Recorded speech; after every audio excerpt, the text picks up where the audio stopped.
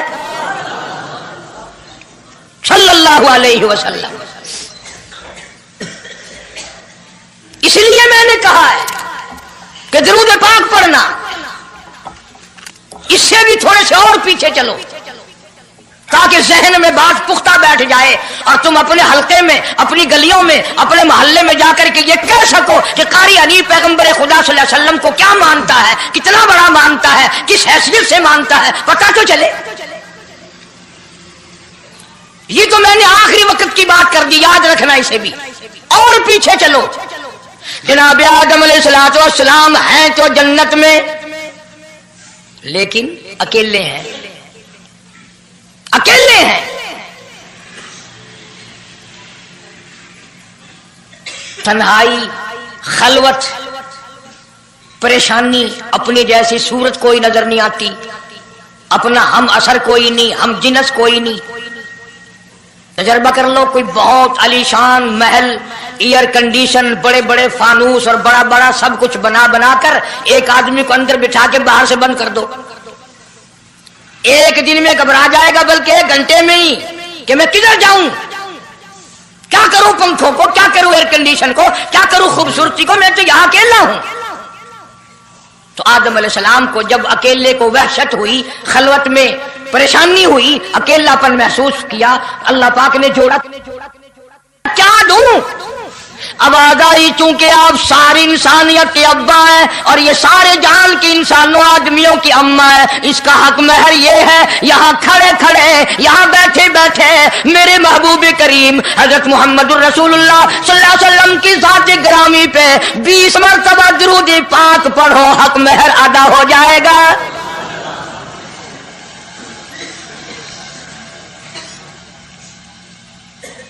ذرا اندازہ تو لگاؤ یہ کس وقت میں عظمتیں بیان کرائی جا رہی ہیں، کوئی چیز ابھی نہیں بنی، ایک جوڑا دنیا میں آیا ہے، لیکن محبوب خدا اللہ پاک اپنے محبوب کریم صلی اللہ علیہ وسلم کی ذات اقدس پہ درود پاک پڑھنے کے لیے اس کو قیمت بنا رہے ہیں کہ اس ہوا کی قیمت جو ہے حق مہر کی وہ 20 مرتبہ درود پاک ہے صلی اللہ علیہ وسلم۔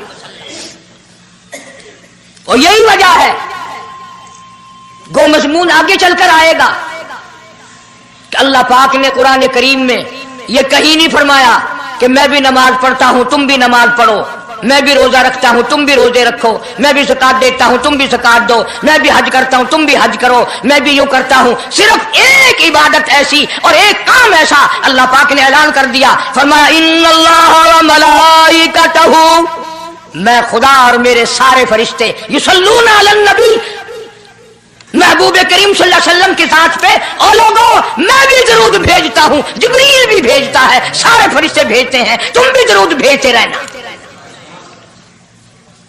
یعنی درود شریف پڑھنا ایسی عبادت ہے کہ خدا بھی ہمارے ساتھ اس میں شامل ہے، فرشتے شامل ہیں۔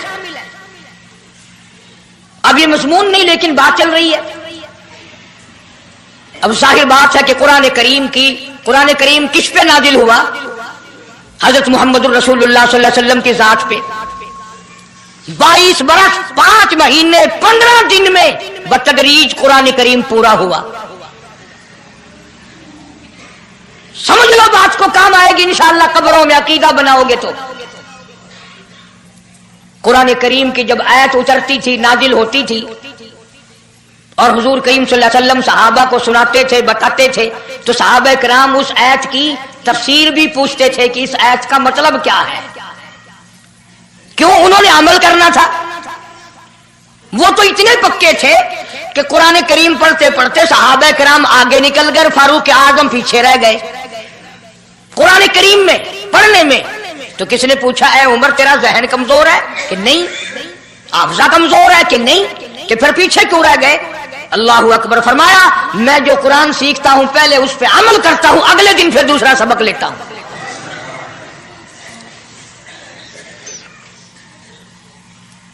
نماز کی آیت آئی تو صحابہ کرام کو حضور کریم صلی اللہ علیہ وسلم نے نماز پڑھا کے دکھایا کہ رکوع یوں کرنا. اب قرآن میں جو ہے ورکعوا رکوع کرو. اگر حضور صلی اللہ علیہ وسلم رکوع کر کے نہ دکھلاتے تو کیا پتا چلتا کہ رکوع کسے کہتے ہیں اور کس طرح ہو. سبحان ربی العظیم پڑھیں، ہاتھ کہاں رکھیں، نگاہ کہاں ہونی چاہیے، پیر کس طرح ہونے چاہیے، کمر کس طرح ہونی چاہیے، سر کس طرح ہونا چاہیے، یہ کیسے پتا چلتا؟ اسی لیے قرآن نے کہا واسجدوا سجدہ کرو. حضور کریم صلی اللہ علیہ وسلم نے سجدہ کر کے دکھلایا. گھٹنے کہاں رکھو، کونیاں کیسے رکھو، ہاتھ کہاں رکھو، ناک کیسے رکھو، ماتھا کیسے رکھو، یہ سب کچھ کر کے دکھایا. اسی طرح صحابہ کرام نے جب قرآن مجید کی یہ آیت اتری ان اللہ وملائکتہ یصلون علی النبی، صحابہ کرام نے پوچھا کیف نصلی علیک یا رسول اللہ. اتنا بڑا جو حکم آیا ہے، اتنی بڑی جو شان آئی ہے کہ درود بھیجو، درود پڑھو، کیف نصلی علیک یا رسول اللہ، آپ ہی بتائیں کیسے درود پڑھیں ہم. حق بھی تھا پوچھنے کا، صحابہ کرام نے پوچھا بھی. اب توجہ کرنا، پہلے یہ لفظ سمجھ لو میرے. قرآن سمجھنے کے لیے ضد نہ کیا کرو کہ میں فلاں فرقے کا ہوں، فلاں مولوی کا مقتدی ہوں. اللہ کا قرآن سمجھ کر سمجھو. کسی فرقے اور ضد کی اینک لگا کے قرآن نہ دیکھو. اگر سبز رنگ کے شیشے لگاؤ گے جان سبز نظر آئے گا، سفید لگاؤ گے سفید نظر آئے گا. جب تو قرآن کو ضد کی نگاہ سے دیکھے گا تجھے قرآن میں کچھ بھی نظر نہیں آئے گا. ایمان کی نگاہ سے دیکھ، نور ایمانی کی نگاہ سے قرآن پڑھا کر. تو صحابہ کرام نے سوال کیا کیف نصلی علیک یا رسول اللہ صلی اللہ علیہ وسلم، ہم کس طرح درود پڑھیں. اتنا بڑا جو درجہ ہے کہ خدا بھی بھیج رہا ہے، فرشتے بھی بھیج رہے ہیں، اور ایک دفعہ درود پڑھنے سے 10 نیکیاں ملتی ہیں، 10 گناہ معاف ہوتے ہیں، 10 درجے بلند ہوتے ہیں. اللہ پاک کی رحمت کی چادر درود پڑھنے والے کو اپنے اندر لپیٹ لیتی ہے. اتنا بڑا مرتبہ ہے. اور ایک مرتبہ درود پاک پڑھتا پڑھتا اگر کوئی مر گیا قیامت کے میدان میں اس کے منہ سے کستوری کی خوشبو آئے گی.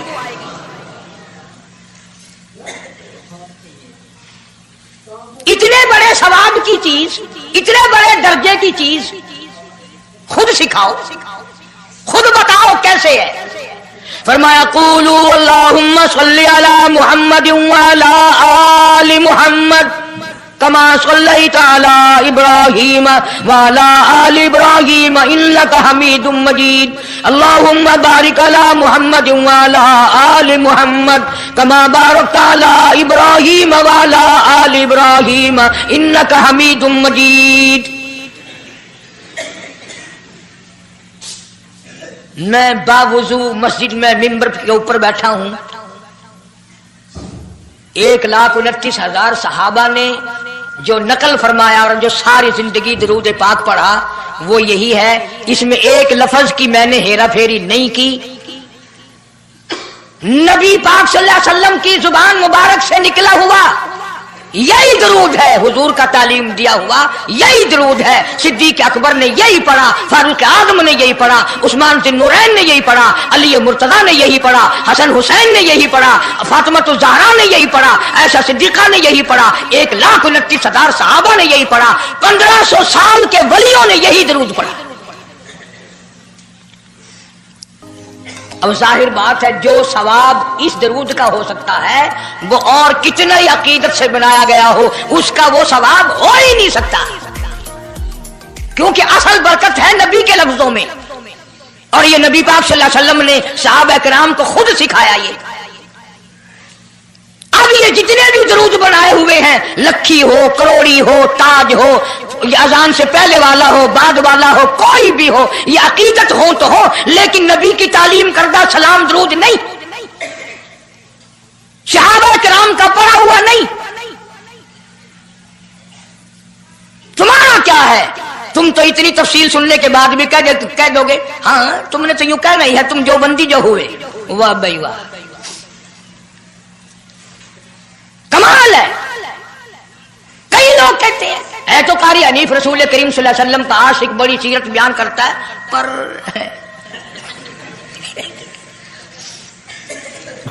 اندازہ لگا. اور میں یہ کہہ رہا ہوں میرے استاد میرے ولی تیرے ولی قطب ابدال ساری دنیا محبت کے رنگ میں آ کر درود بنائے، وہ ثواب نہیں ہو سکتا جو کالی کملی والے کے الفاظ میں ہے۔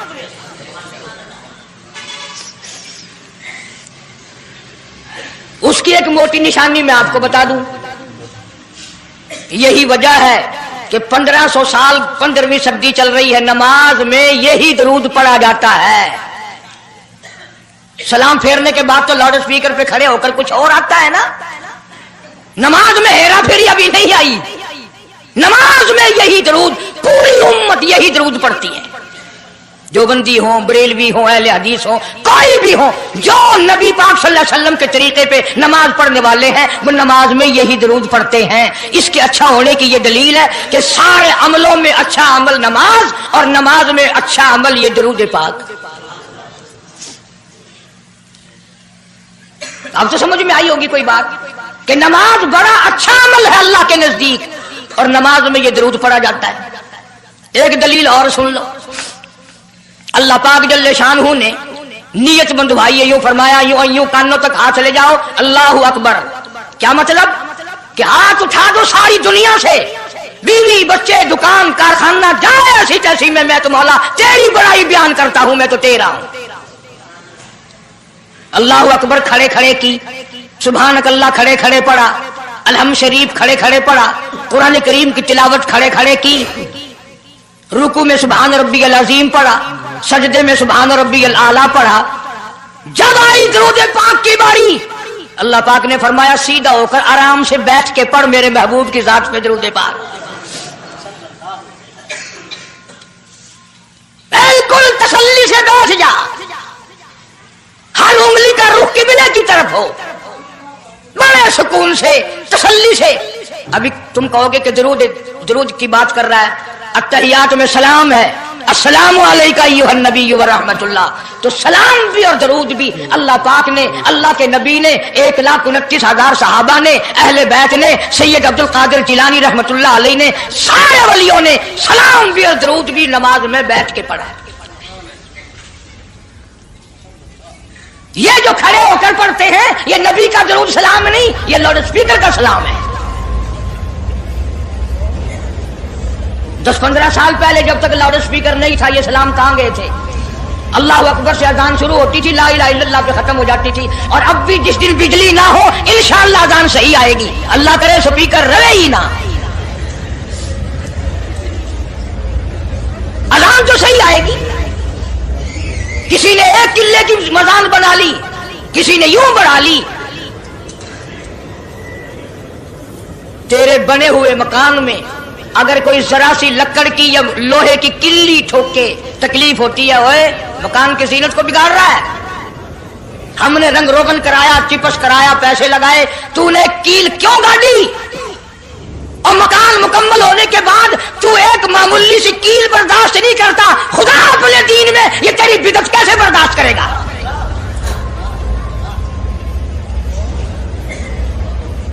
تیرے پیر میں اگر ذرا سا کانٹا لگ گیا، کوئی چھرا نہیں لگا، سٹیر نہیں لگا، کوئی لکڑ تیرے پیر میں نہیں چلی گئی، ذرا سی کانٹے کی نوک لگ گئی، پیر کو اٹھائے پھرتا کی ہویا کہ کانڈا لگ گیا، تکلیف ہے، تو ایک کانڈا برداشت نہیں کر سکتا پیر میں، کالی کملی والا اپنے دین میں یہ تیری بدعت برداشت کرے گا؟